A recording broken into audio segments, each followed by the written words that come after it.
오늘 본문을 보면 세상의 은리에 대해서 설명을 하고 있습니다. 성경을 한번 15절을 읽고 넘어가겠습니다. 시작. 악한 자여 의인의 집을 엿보지 말며 그가 쉬는 처소를 헐지 말지니라. 세상 모든 사람은 괜히 잘 되는 사람을 뜯는다는 거야. 아이고 되길 뭘 돼야 안 된대야 뭐 이러고, 왜 남의 안 되는 일에 관심이 그렇게 많으셔? 그냥 엉간히 물고 뜯는 거예요. 음해하라고 그래. 음해. 또 어떤 사람은 어떻게 남의 일을 그렇게 잘한대야. 아이고 어쩌니까 부부싸움 했대야. 글쎄, 아니 부부싸움 했으면 네가 왜 걱정이냐? 부부싸움 할 수도 있는 너는 안 해? 이래야 되는데 부부싸움 했대야. 뭘 어땠대야. 왜 남을 감시하고 다녀? 왜 감시하고 다녀? 왜 남의 일에 관심이 그렇게 많어? 아이고. 여러분, 그러면서 어떻게 하면 넘어뜨릴까를 연구한대요. 여러분, 마음속에는 은근히 남이 넘어지기를 원하는 마음이 있는데 누가 넘어지기를 바라느냐면 나보다 못하는 사람이 넘어지기를 바라는 게 아니고 나보다 좀 나은 사람, 나보다 잘 되는 사람이 넘어지기를 속으로 은근히 바란다는 거예요. 여러분, 안 그런 체하고 가만히 앉았지만 속에 한구석에 고개 있단 말이에요. 고개. 왜 그럴까? 왜 그럴까? 인간 행동의 깊은 곳에서는 시기하는 마음과 질투하는 마음이 있다는 겁니다. 그래서 자기 기분 따라 사람이 싫을 때가 있어요.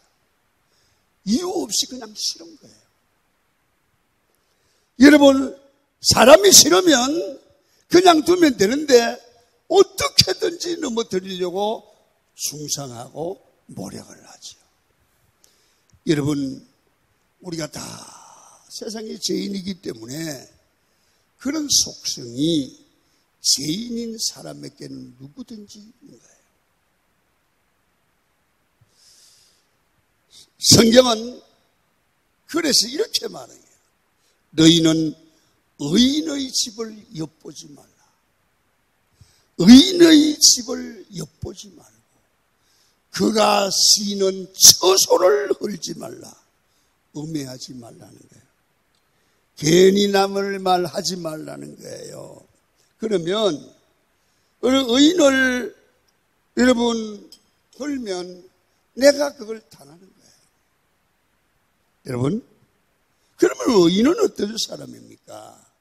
의인은 한마디로 예수 믿고 구원받은 자요, 하나님을 믿고 하나님을 경외하는 사람입니다.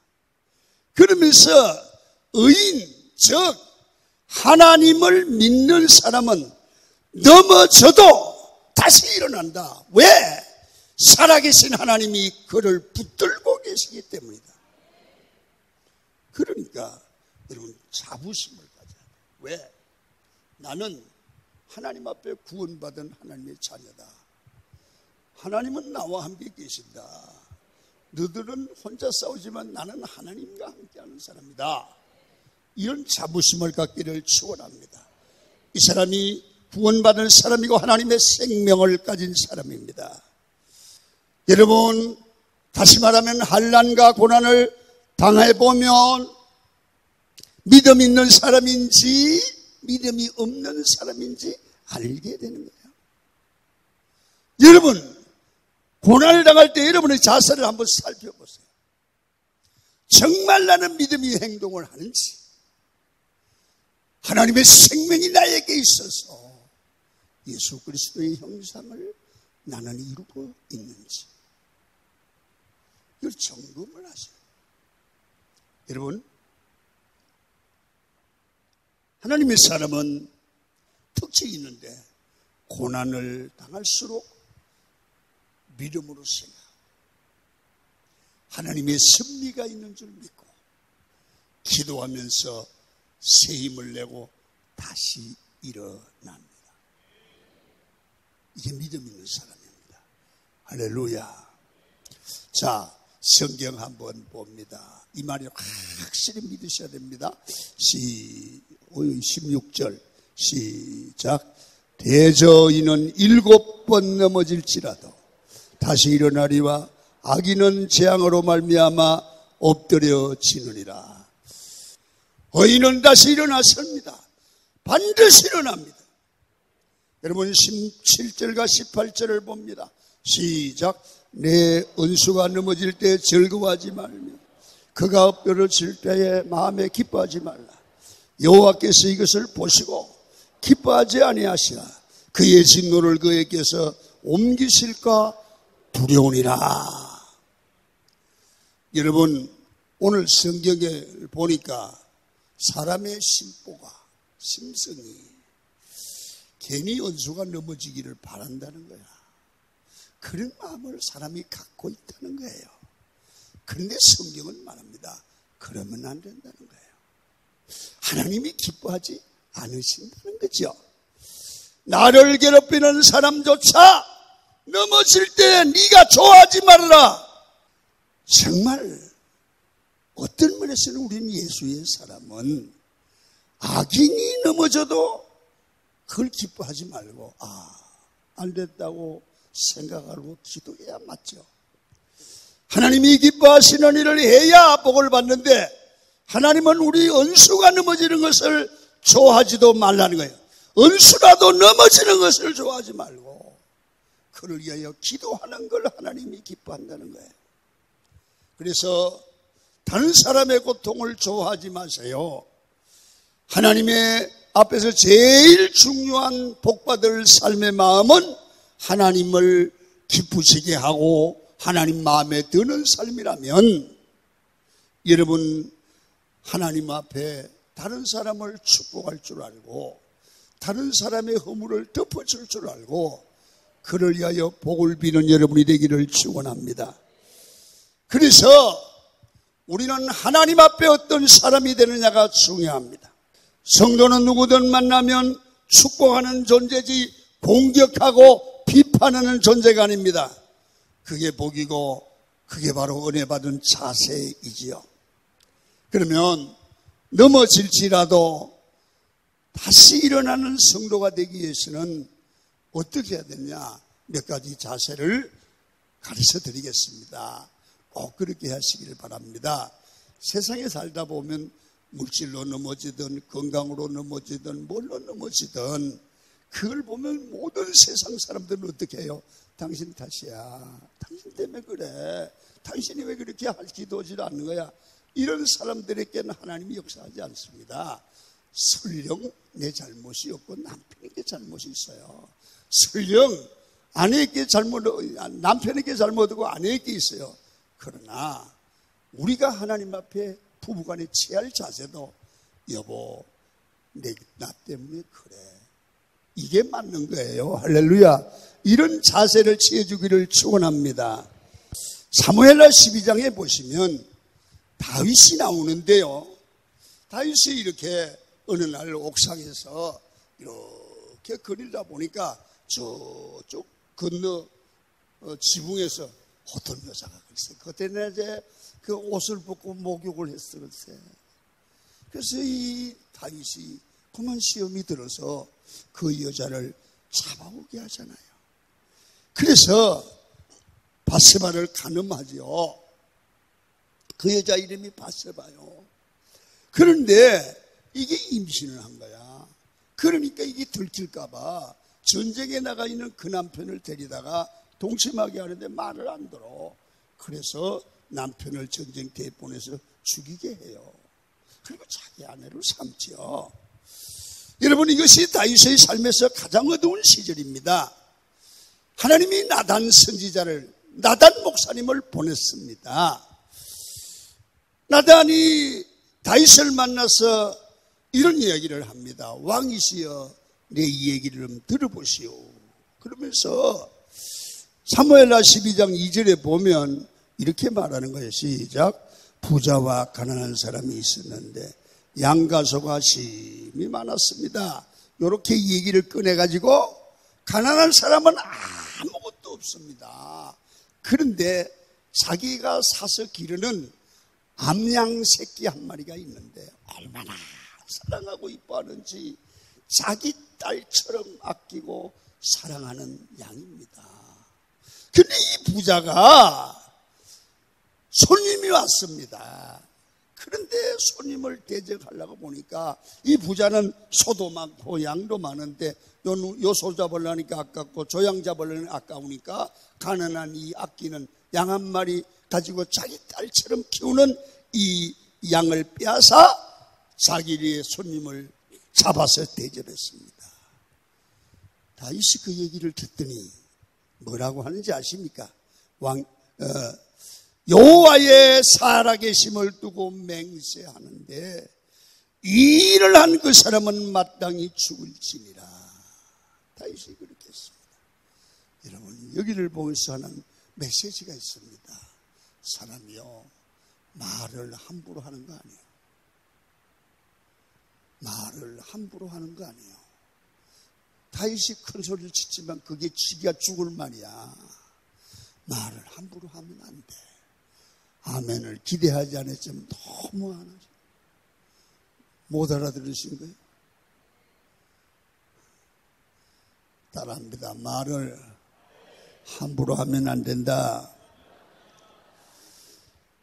여러분, 그때 나단 선지가 뭐라고 그럽니까? 정면에 대고 왕이시여, 바로 당신이 그 사람입니다. 여러분, 그 말을 들은 다윗이 통회하고 회개하며 그래 맞아, 내 탓이야, 내가 죽일 사람이야 하면서 하나님께 엎드립니다. 여러분, 여기서 그 당시 선지자 하나 왕의 권력으로 죽일 수 있어요. 여러분, 그 말을 왕에게 가서 당신입니다 말하는 나단 선지 대단합니다. 여러분, 그 말을 듣고 무릎을 꿇이는 왕 대단합니다. 누가 더 큰 사람입니까? 다 큰 사람이지만 선지자 앞에 그 말을 듣고 무릎을 꿇는 다윗의 겸손함은 위대합니다. 아멘입니까? 그래서 여러분, 다윗이 시편 51편에 보면 내가 여호와께 범죄하였나이다. 내 탓이라는 거예요. 내 탓이라는 거예요. 이 사람이 죄를 범했지만 다시 일어나고 이스라엘 역사의 위대한 인물로 드러나는 거예요. 자기가 책임질 줄 알아야 돼요. 무슨 일이 일어나면 내가 기도하지 않아서 그렇습니다. 내가 부족해서 그렇습니다. 내가 잘못 살았습니다. 이렇게 할 줄 알 때 하나님이 불쌍히 여겨주실 줄로 믿습니다. 여러분, 요나 선지자도 그렇습니다. 요나가 대단한 사람입니다. 하나님의 말씀을 피해 도망가는데 풍랑이 일어났습니다. 배가 뒤집어지려고 하니까 많은 사람들이 심지를 뽑았는데 요나에게 걸렸습니다. 그때 요나가 이릅니다. 이 풍랑은 나 때문입니다. 하나님의 말씀을 불순종하고 도망가는 나 때문에 이 풍랑이 났습니다. 다시 말하면 이런 어려움은 내 탓입니다. 나를 바다에 던지시면 풍랑이 잔잔합니다. 여러분, 문제가 지금 어디서 비롯됐다고 말합니까? 나 때문이라고요. 오늘 요나의 위대한 면, 나 때문이다. 다윗의 위대한 면, 나 때문이다. 여러분, 당신이 바로 그 사람입니다. 그렇게 지적받을 때 남의 탓을 하거나 변명하거나 피하지 않고 내가 바로 하나님 앞에 범죄한 사람이라고 말하고 철저하게 눈물로 흘리고 나를 고칠 때 다시 일어나고 문제를 하나님이 해결해 주시고 여러분, 기적이 일어날 줄로 믿습니다. 여러분, 이거 생활에 배우십시오. 따라합니다. 다 내 탓입니다. 이걸 배워가야 해요. 두 번째, 우리 속에 다시 일어나는 비결은 뭐냐면 고난도 있고 어려움도 있고 병도 있고 그럴 때마다 여러분 자세가 중요한데 세상에 하나님이 나를 이렇게 한다고 원망하는 게 아니라 고난과 넘어짐을 통해서 우리는 내 탓이라고 생각하고 기대해 보면 은인이 나오는데 그때 교훈을 받고 내 잘못 살은 걸 깨닫는 지혜로운 마음이 생겨야 문제가 해결될 줄로 믿습니다. 고난을 통해서 주의 음성을 듣고 깨달고 교훈을 받으라. 여러분 넘어짐을 통한 십자가의 은혜를 깨달을 줄 알아야 됩니다. 다윗이 범죄한 후에 시편 32편 3절을 보면 이렇게 말합니다. 시작. 내가 입을 열지 아니할 때에 종일 신음함으로 내 뼈가 새하였도다. 여러분 죄를 지어 보셨습니까? 안 지어보셨어요? 죄를 지으면 누가 쫓아오지 않는데 자꾸 뒤를 돌아보게 돼요. 죄를 지으면요 잠이 잘 안 와요. 죄를 지으면 꿈자리가 어지러워요. 죄를 지으면요 괜히 기쁨이 없어져요. 하나님의 뜻대로 살아야 되는데 안 살아보세요. 편안하지 않아요. 열받고 욕을 해보세요. 점점 더해져요. 그래서 성경은 말합니다. 뼈골이 상한다는 거예요. 뭐 도대체 이거 하나 듣고 오는 거예요? 숨으시는 거예요? 그래서 4절 한번 봐요. 이렇게 다윗은 고백을 해요. 시작. 주의 손이 주야로 나를 누르시오니 내 진액이 빠져서 여름 가물에 마름같이 되었다. 여러분 주의 손이 죄지은 나를 양심을 통하여 주야로 누른데 평안이 없는 거야. 기쁨이 없는 거야. 이러잖아요. 내가 와 이러지. 이 등신아 잊어버리라 하면 더 생각이 나네. 여러분 안 그래요? 아멘 안 나오면 끄떡이라도 해봐요. 안 그래? 안 그래? 그러잖아. 나도 이 통제가 안 되는 거야. 이 주의 손이 누르는 거야. 내 마음을 내가 안 되는 거야. 그래서 여러분 여름 가뭄에 마름같이 뼈골이 마르고 심령이 마르고 내 정신이 마르는 거야. 여러분 5절 한번 보세요. 내가 시작. 내가 이르기를 내 허물을 여호와께 자복하리라 하고 주께서 내 죄를 아뢰고 내 죄악을 숨기지 아니했더니 주께서 내 죄악을 사하셨나이다. 그래서 할 수 없이 주님 앞에 내 죄를 아뢰더니 그때 주님이 죄를 사해 주시고 평안을 주시더라. 한마디로 고집 피지 말고 돌아오라는 거야. 할렐루야. 사람과 관계를 나쁘더라도 주님과 관계를 나쁘게 하면 나만 손해야. 그래서 오늘도 십자가의 보혈 앞에 나오셔서 여러분의 죄 문제가 해결되면, 하나님과의 관계가 해결되면 문제가 해결될 줄 믿습니다. 이게 복음입니다. 항상 다윗의 위대함은 넘어지고 난 후에, 죄를 범한 후에 다윗은 항상 회개함으로, 고침으로 위기를 넘어가고 십자가를 붙들었다는 것입니다. 여러분 시편 51편 10절과 12절 모습을 보면 다윗의 모습이 나옵니다. 시작. 하나님이여 내 속에 정한 마음을 창조하시고 정직한 영을 새롭게 하소서. 나를 주 앞에서 쫓아내지 마시며 주의 성령을 내게서 거두지 마소서.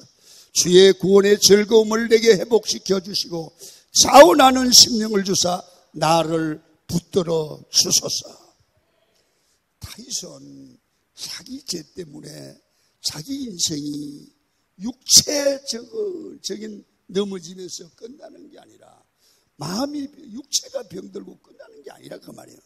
더 중요한 것은 육체만 넘어지는 게 아니라 내 영혼이, 내 영이 죽더라는 거예요.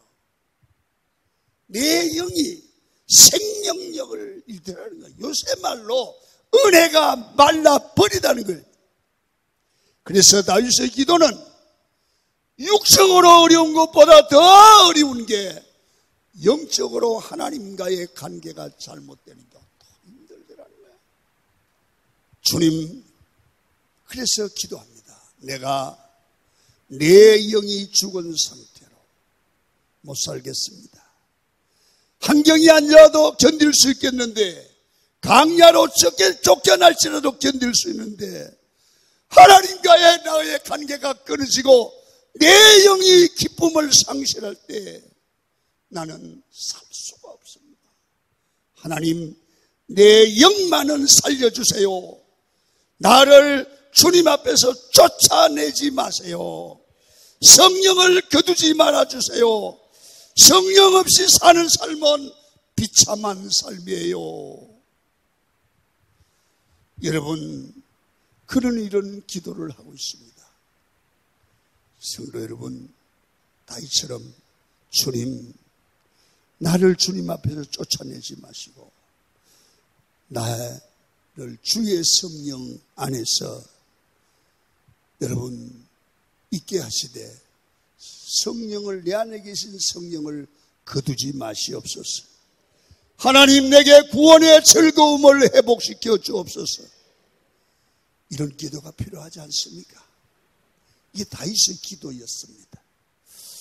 그리고 성령이여 내게서 떠나지 마세요. 내게 구원의 즐거움을 오늘도 회복시켜 주세요. 여러분, 우리 속에 기쁨을 주시되 하늘의 기쁨을 주시고 주님을 예배하되 자은하는 마음을 주세요. 억지로 끌려다니는 신앙생활 되지 않게 해주세요.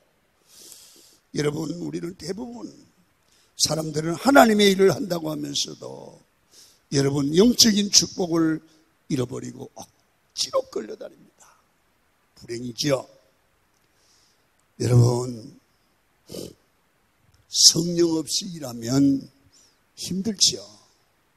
여러분, 주의 일을 하는데 성령 없이 하면 불평하고 불만하다가 내 인생이 망가집니다.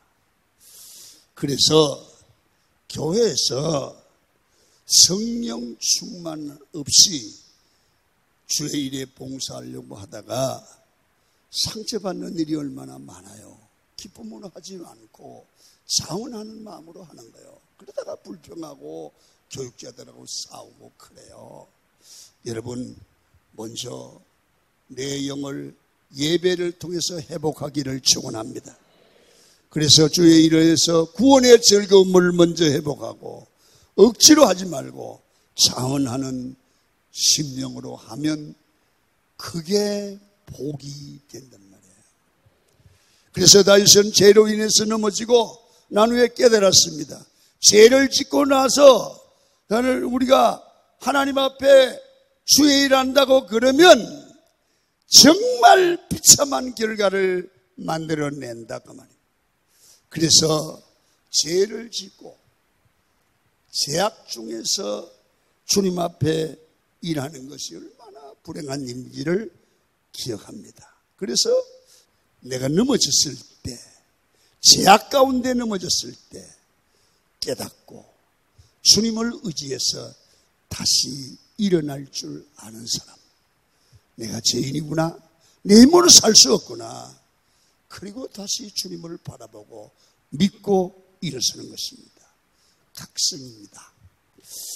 주님의 험한 십자가를 붙들며 다시 일어서는 것, 그게 바로 진정한 믿음이고 그게 바로 성도의 믿음입니다. 저는 오늘 강은교회 모든 성도들이 복음의 능력으로 다시 일어나는 여러분이 되기를 축원합니다.